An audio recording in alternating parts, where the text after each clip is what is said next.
क्रांतिकारी का बिरहा आप लोग सुनल गल। देश आजाद हुआ, लेकिन आज भी हम लोग आजाद होते हुए फिर भी लगता है कि हम गुलाम हैं। क्यों?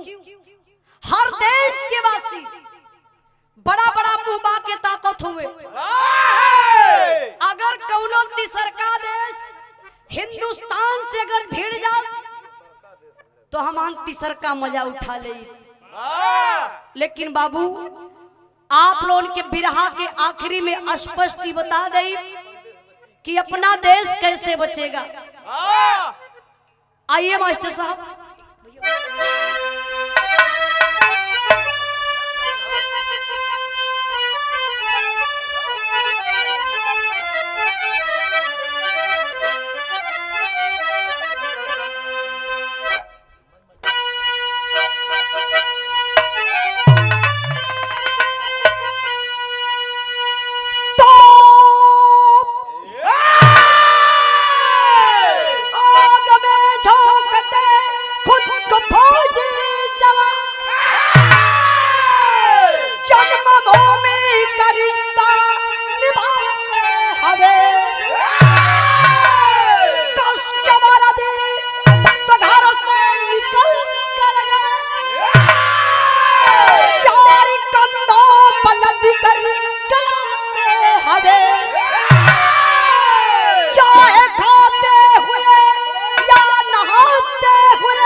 पढ़ी गई इतिहास बनते हवे, रक्त रंजित हुआ जिनी कहे पन्ना पन्ना।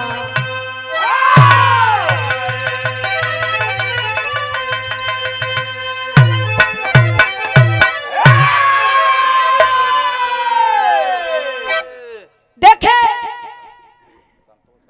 भैया थोड़ा सा ऊपर वाले का आवाज हल्का कम कर दी, हल्का सा बेसी बोल देता। कहानी पर गौर करेंगे बाबू। एक लाइन कव्वाली का टुकड़ा बा मास्टर।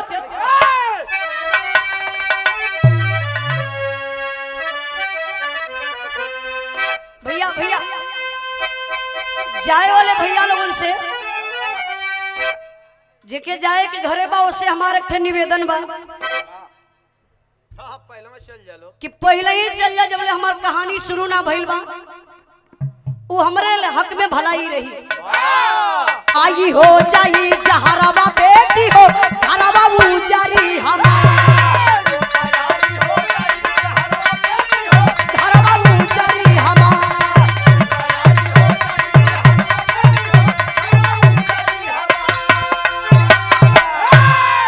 रुपया जमा तू का हमारा के नाम से खर्चा करा बखाल तोहरा ही काम से।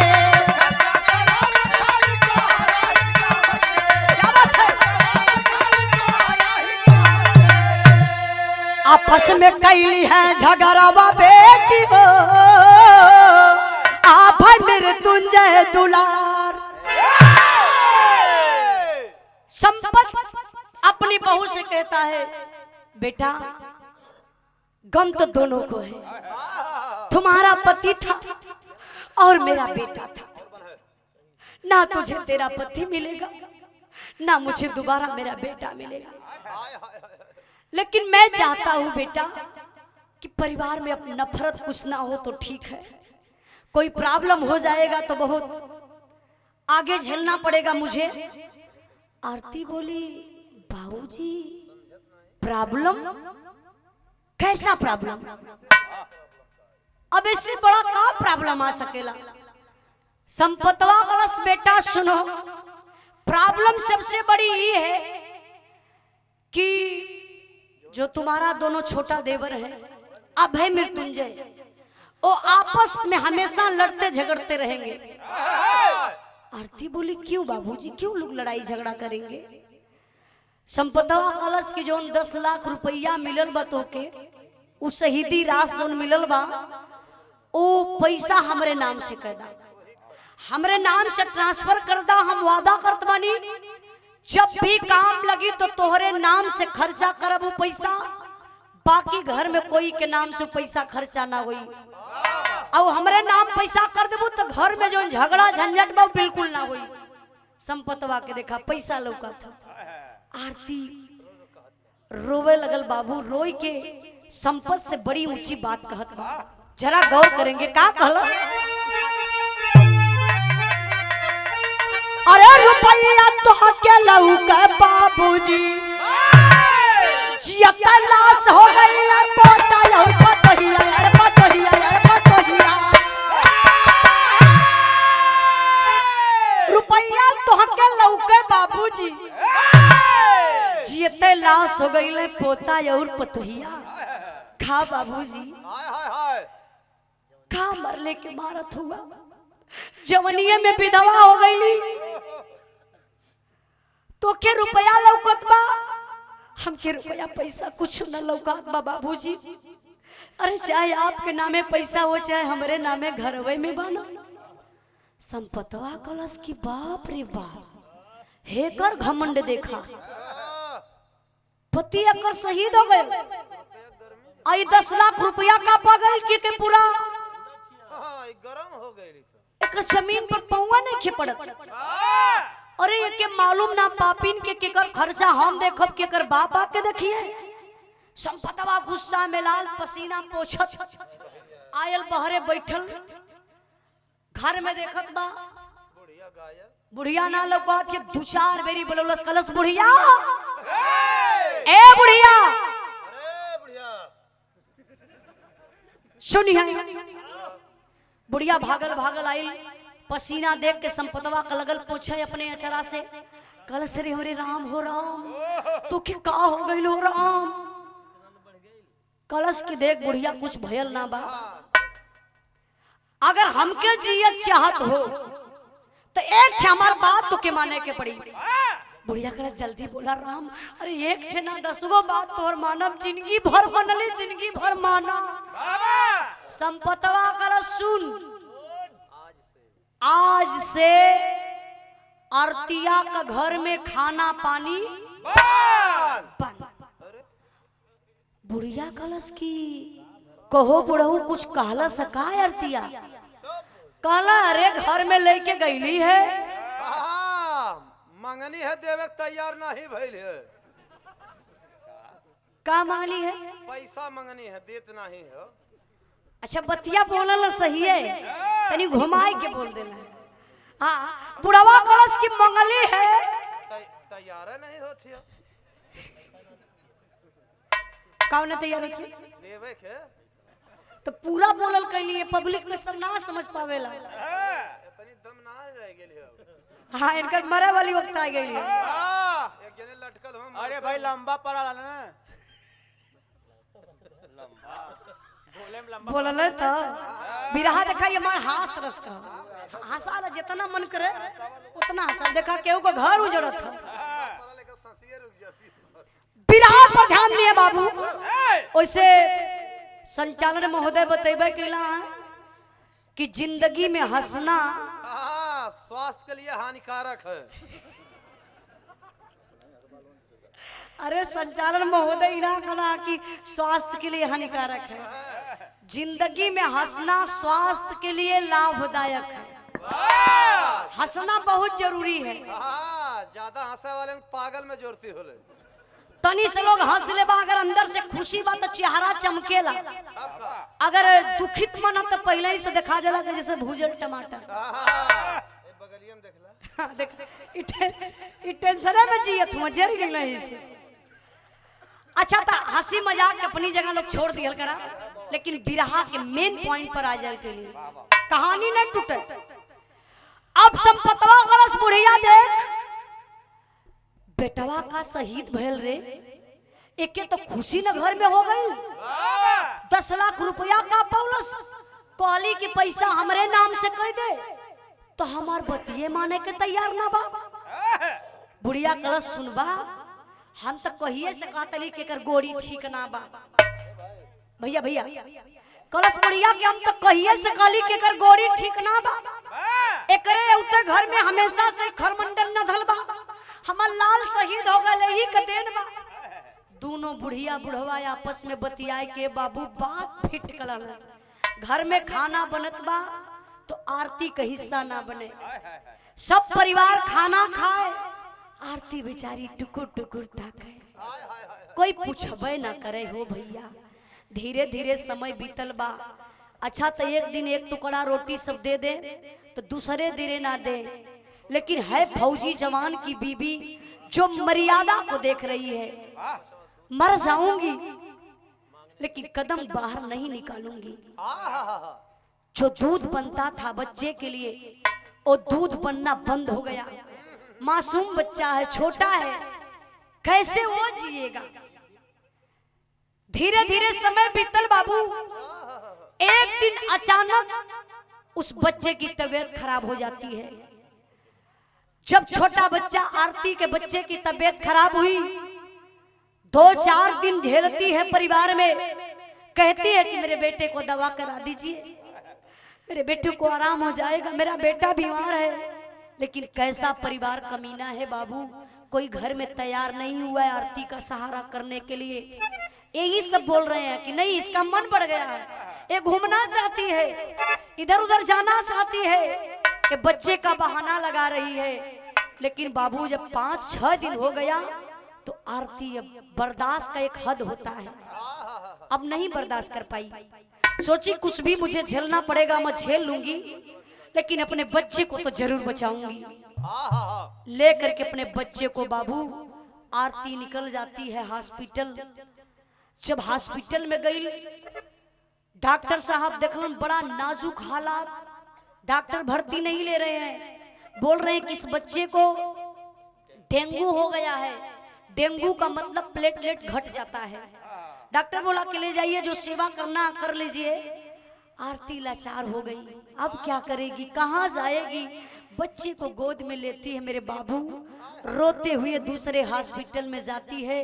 सबसे पहले विपत की मारी आरती अपने बच्चे को डॉक्टर के पैर पर रख दी और जोड़ लेती हाथ, भैया डॉक्टर साहब आप भगवान के रूप में हैं, मेरे बच्चे को आराम दिलवा दीजिए। 1 मिनट मेरी बात सुन सकते हैं डॉक्टर साहब? मैं एक फौजी जवान की बीबी हूं, मेरा पति शहीद हो गया, मेरे परिवार में कुछ कदर नहीं है, मेरा सहारा कोई करने वाला नहीं है, मेरे बचवा को आराम दिला दीजिए। डॉक्टर साहब को दर्द हुआ बाबू, हॉस्पिटल में भर्ती कर लेते हैं। जब इलाज जारी हुआ तो बच्चा को तो आराम होने लगा। बारे दुनिया के मालिक, जब आराम हो गया छुट्टी लेने की बेला आई कि कल छुट्टी होने वाली है। आरती बेचारी पैसे का इंतजाम करती है, जा करके बैंक से पैसा लेकर आ रही है। यार संपतवा के कैसे पता बा कि कल छुट्टी होके वाली आरती का बा। बदमाश खोज जहले बे बाबू, 4 बदमाश खोजलस 2 लाख रुपया में।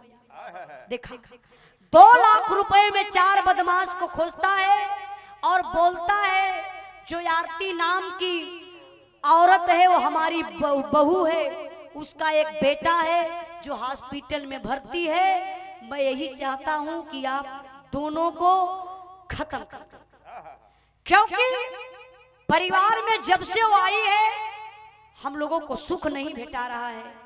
अच्छा तो 4 बदमाश जब 2 लाख रुपया पावत हो तो काहे नहीं सन काम करी है। लगले बाबू हर बाहर पता लगावे। आरती आती है जब बैंक से, और पपियवा सब वही नहरी के पुलिया पर बैठल हुए। आरती से सवाल कैलन, मांग में सिंदूर ना बा। समझ गए कि विधवा औरत है, तो सोचलन कि पूछ लिया जा कि यही आरती है। कई औरतों से पूछे, औरत जो आरती थी वही बोले कि हाँ भैया मैं आरती हूँ। आपका बेटा बीमार है? हाँ भैया मेरा बेटा बीमार है, मैं विधवा हूँ, मेरा पति शहीद हो गया। अब समझ गई बेचारी की लगता है कि भगवान सहारे के रूप में किसी को भेज दिए, ये हमारी मदद जरूर लोग करेंगे। बेचारी अपनी सारी बात को जब बताती है और तब ले एक पापी जो बदमाश था बाबू, वो यही बाल पकड़कर घसीट लिया और घसीटने के बाद चारों मिल करके नहर से ऐसे उतरते हैं रास्ते से। एक बगल में अरहर का खेत है बाबू, उसी खेत में खिसरा करके ले जाते हैं और मारना शुरू कर देते हैं। लाचार औरत रोती है और कहती है क्या मास्टर?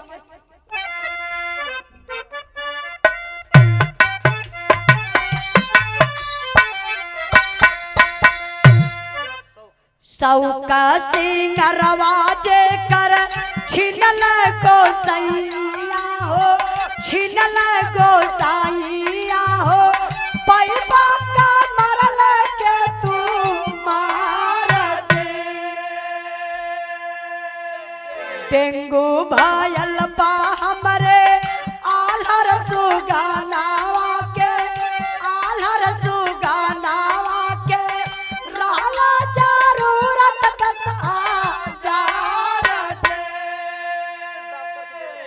डॉक्टर के देवे खातिर चेकअप करावे खातिर, चेकअप करावे खातिर लवता ने रुपया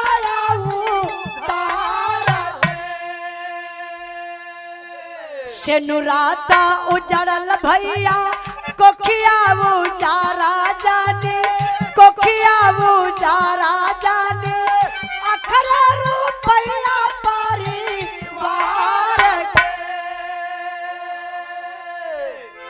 आरती सोचने लगी कि अरे मेरी सारी पता को पूछ करके आप लोग मुझे मार रहे हो। क्यों भैया मार रहे हो? मैं कई दिन की भूखी हूँ, मेरी भी तबीयत सही नहीं है भैया, मत मारिए मत मारिए। लेकिन उन पापियों को दर्द नहीं आती है, वो लात भूसे से मार रहे हैं। आरती रो रही, भैया जो पैसा ली हूँ इसके लिए मार रहे हो? बैग का चैन खोलती तुरंत 10,000 रुपया निकाल करके उन बदमाशों के हाथ में दे देती है। लेकिन भैया मेरी जान को छोड़ दो, मेरा बेटा मासूम तड़प तड़प कर मर जाएगा साहब। लेकिन वो पापी काहे के छोड़े, गले को दबाना चाहते हैं। तब तक बाबू कहल जला कि मारे वाले से ज्यादा बचावे वाले का बाह लंबी हुआ करती है। एक फौजी जवान, संजोग देखिए उसी रास्ते से जा रहा है, अचानक उसकी मोबाइल पर फोन आता है। जवान ठहर गया, रुक गया और फोन को रिसीव करता है, बोलता है हेलो हेलो हेलो बोल रहा है। तब तक इस कान से सुन रहा कि कोई चीख की आवाज आ रही है, कोई कहीं परेशान है, कोई चिल्ला रही है, किसी को सहारे की जरूरत है। फौजी जवान रुक गया और गाड़ी से उतरकर इधर उधर देख रहा है, आवाज को अकड़ रहा है। तो नीचे उतरकर रोड पर देखा बाबू इसे झुक करके, तो उस अरहर के खेत में 4 पापी एक औरत पर जुटे हैं। बैग को उतार कर फेंक दिया फौजी जवान और दौड़कर उस औरत के पास जाते हैं, जो चारों बदमाश 4 दिशा में बिखर गए। और एक बदमाश को फौजी जवान दौड़कर पकड़ा, कालर को घसीट लिया और इसी ठेंगुने से पीठ पर लगाया और गिरा दिया। गिराए के मरलस जवान 4 घुसा। लगने 4 रुपया गिनने कलश के रे साला, नीच कमीना तुझे शर्म नहीं आ रही है? एक अबला एक औरत को 4 लोग मार रहे हो पापी। लगल हाथ जोड़े, कले हे साहब हम लोग चोर थे, डाकू थे, बदमाश थे, लेकिन अब नहीं, अब हम एक शरीफ इंसान हो गए। फौजी जवान सोचा एक शरीफ इंसान, इसका मतलब? बोला सर ये जो औरत है ना, इसका ससुर जिसका नाम संपत है 2 लाख रुपया हम लोगों को देने के लिए बोला है, इस बच्चे को और इसके बेटे को मारने के लिए बोला है। तो सर हम लोग पैसे के लालच में आकर के मार रहे थे, लेकिन अब हम लोगों को छोड़ दीजिए। फौजी जवान दिमाग लगा दिया अगर मैं इन बदमाशों को मारता हूं तो बात आगे बढ़ जाएगी और ये आरती अपने घर जाएगी तो परिवार के लोग इसे जिंदा नहीं छोड़ेंगे, क्योंकि ये बेचारी जीना चाहती है। तो एक इंसान का मदद कर सकता है। फौजी जवान दिमाग यही लगाया, बोला कि आप चारों है ना, मैं वर्दी की कसम खा रहा हूं, कोई नहीं जानेगा। साइड हो जा भैया, साइड हो जा, साइड हो जा, हल्ला मत कर भैया। हाँ साइड हो गई। कल की देखिए 4 लाख रुपया जा करके, सॉरी 2 लाख रुपया जा करके आरती के ससुर से ले लेना और बोल देना कि मैंने आरती को और आरती के बच्चे को दोनों को मार डाला। चारों बदमसवा बाबू 4-5 दिन इंतजार कैलन। सोचल कि पेपर पत्रिका में कुछ निकलबे करी। जब पेपर में कुछ ना निकलल, 4-5 दिन के बाद जाए कि पपियवा संपतवा से 2 लाख रुपया लाला। खड़ा देखिए ना, हम लोग ऐसा काम कर दिए पेपर भी पता नहीं पाएगा कि मीडिया के लोग भी पता नहीं पाए। अब हम लाइए हम लोगों का पेमेंट। संपतवा कह रहे भैया पैठा तनी नाश्ता पानी कहला, पैसवा तो मिलबे न करी। देखा कितनी खुशी बा। कहीं वही संपतवा का बिटिया मराइल हो तब पता चलल हो। संपतवा नाश्ता पानी कराए के 2 लाख रुपया दहलस। चारों बदमाश चल गए। लेकिन मेरे बाबू धीरे धीरे 1-2 महीने की जब समय होती है तब क्या होता है मास्टर साहब, आला लगा दिया।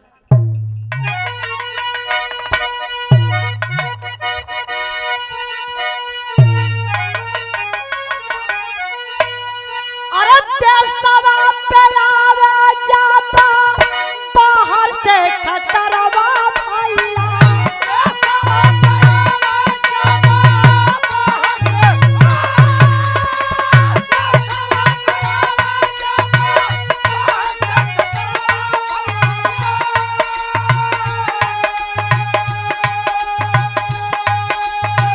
फौजी ले संभाला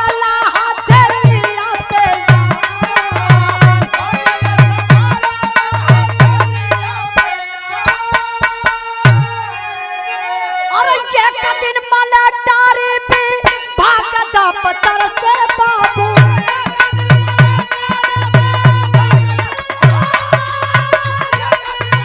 क्या बात है?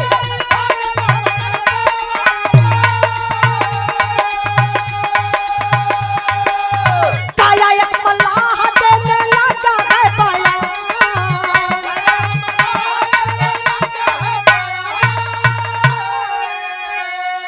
अरे ना से एक बात अपने उठवली साहब,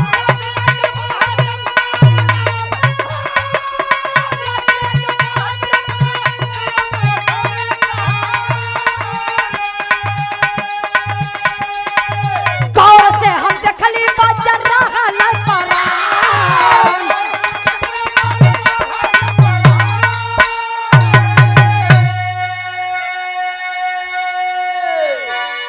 बहुत बहुत धन्यवाद श्रोता भाई लोगन के।